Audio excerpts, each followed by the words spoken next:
Thank you. Hi, everyone. Here we have a very special meeting today with Carlos Sainz. I was super excited to be here with you, and it's such an honor for me on behalf of all entrepreneurs and everyone that is listening. Thank you very much, Carlos. Thank you to you. For being here. Well, you all know Carlos. Carlos is one of the best drivers in the planet and in history. And he just recently won his last Dakar in January, and it's amazing that he keeps driving and being an inspiration for all of us. So I wanted to discuss a bit about following your passion, because you started studying law. You were here in Madrid, and you know, can you tell us how it was, that transition of following that passion? What was the reaction of your friends, family? Well, of course, first of all, it is a big decision, no, to stop studying law, like it was in my case, second year. And well, I have it very clear in my mind that what I wanted to do, even if rallying at that time in Spain was not something big, was not something that historically Spanish drivers were in the world at the level of the World Rally Championship, that you can think you can make your life from it. As a professional, but you know, I have very clear since I was very young that I wanted to be a rally driver. Of course, it was difficult. Of course, my parents were not happy when we have that conversation, and myself telling them that I was prepared to stop studying and being professional. It was a time where I already signed a small contract with Renault here in Spain, but difficult decision, but of course I'm happy to that time I took it. So you mentioned competition, right? So clearly you are a very competitive guy. Do you think that competition, so being competitive is key to succeed in life, racing? Well, you know, sport and life, it has a lot of common things together, no? And at the end of the day, life is a kind of a competition. You need to fight, as we said before, and if you want to be successful, you need to do a good job. Sometimes winning and making a very good job, the difference is very small, but in the sport, all is about fighting against the others and trying to win. But I think sometimes, you know, there are many people doing sport, there are many people doing business, and you don't need to be absolutely the number one to be successful and be a good professional and be respect from many people. So yeah, winning is very important, but in my case has been very important. I always fight for winning, but you know, at the end, sometimes you win, sometimes you came second, sometimes even you don't finish, but important thing is to, so I always say, to analyze, to try when things are not going well or when things are going well, trying to analyze, trying to get the best picture of how to improve and you know, stand up and fight again and come back and try to win. I was wondering, what is more important, both in racing and in life? Is competing with your past self, or competing with others when you go?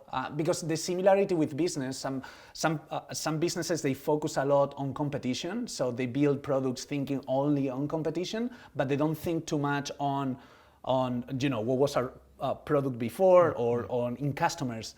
To yourself, were you always thinking, I need to be better than the Carlos of yesterday, or I need to be better than the other? Improving it's really important. I think that's why the analyze you have to do, and improving is I think is key of success. You need to try to be a better tomorrow than today, and yeah, also in life, you know, you need to try to keep improving. In sport, in life, I think it's very similar, but at the same time, you need to be happy with the way you do things. You need to be proud of the way you do things. When you were racing and there were many opinions and external opinions on how to maybe, you know, win a race, did you always like listen fully, or did you follow your gut most? I like to listen the right people. I like to listen the people I believe can give me good advice. But at the end of the day, you need to do your own way. You need to, not what is 100% working for me, it will work for you. How do you approach adversity and those difficult times? And Well, first of all, I will say you don't need to overreact. You need to analyze. I think when I look backwards and you have a problem or difficult situation and then you take a quick decision, normally it's an overreaction. So I will say just give you 5 more seconds to think about it carefully, trying to, again, the word analyze is coming, but think a little bit and not take decisions too quick. And then stick to your decision. I think that is very clear. But for that, you don't need to, as I said, you don't need to overreact to take an immediate decision, because normally these quick reactions, quick decisions, most of them are not really good decisions.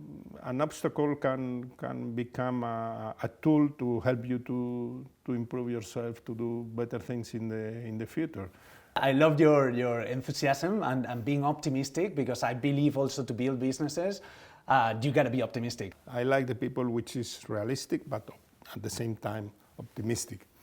It's important to have a good team together with yourself, people who are loyal, who trust you and who wants to put the same enthusiasm and the same effort that you are putting. But first you need to show them, it's possible to show them you are prepared to take whatever is necessary to achieve it. How important is the team, as you have seen both in racing and also in business? And absolutely, you need to have a really good team to be successful, close to you.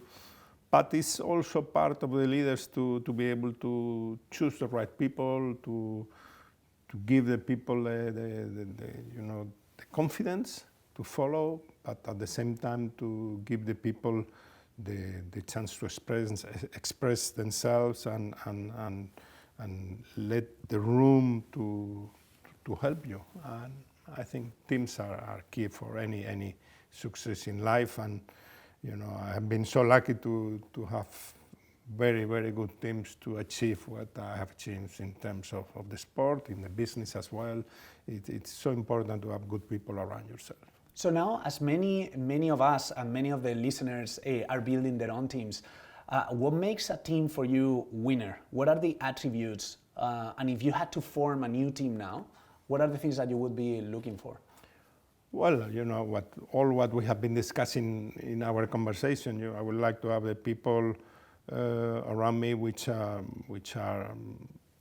capable of doing the hard work, believing in themselves, people with discipline, people prepared to do whatever is required to keep moving forward, loyal, trusting people, obviously people prepared. Being a winner, and in your case like a world-class champion, what are the pressures of being a winner? And what are the costs and sacrifices to I think you need to be prepared to put everything on the table. When you believe in something, you cannot hide things behind.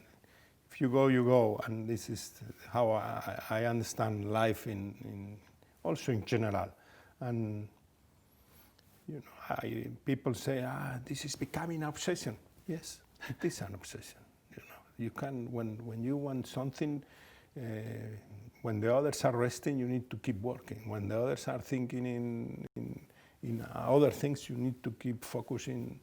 And well, maybe I'm wrong, but for me, I understand that when you want something, it has to become an obsession, and you need to really put everything on the table, on top of the table, to achieve it.